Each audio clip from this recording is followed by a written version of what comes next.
ही 4 वांगी आहेत, त्याला मी स्वच्छ धुवून कट करून घेते, म्हणजे आपला मसाला भरण्यासाठी हे वांग तयार होईल। वांग अशा पद्धतीने कट करायचं, कुठं आतमध्ये किडकं वगैरे आहे का हे चेक करायचं आणि लगेच ते पाण्यामध्ये टाकून सोडायची वांगी। आता वांग्यासाठी लागणाऱ्या मसाल्याची तयारी करूयात। मूठभर तीळ, 4 हिरव्या मिरच्या हे आता मी भाजून घेते। तोपर्यंत मिक्सरच्या भांड्यामध्ये आलं, लसूण, कापून घेतलेली कोथिंबीर,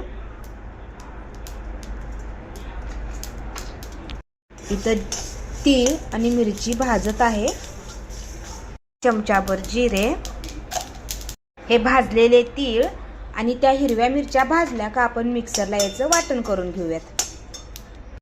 त्याच तापलेल्या कढईमध्ये मी एक आपला तेलाचा चमचा असते ते 2 चमचे तेल टाकून घेते। ते तेल आता छान गरम होईपर्यंत आपण वाट बघूया। तापलेल्या तेलामध्ये मोहरी टाकूयात 1 चमचा।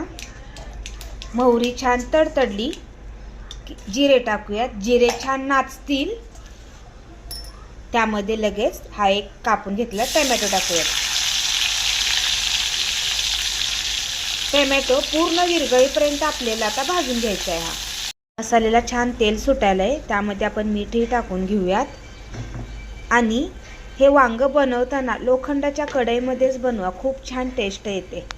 ह्याला छान तेल सुटलं आहे, ही वांगी आहे ती मी यामध्ये टाकून घेते। बघा, मी काय म्हटलेलं वांग मी मसाल्यामध्ये भरणार, पण नाही, वेगळी पद्धत आहे। काही जरी केलं तर वांग्यामध्ये मसाला राहत नाहीये, त्यामुळे आपण हे वांग बिन पाण्याचंच वाफेवरती शिजवून घेणार आहोत। आता ह्याला आपण वाफ काढायला सुरुवात करूयात। त्या मसाल्यामध्येच किती सुंदर असं वांग शिजत आहे,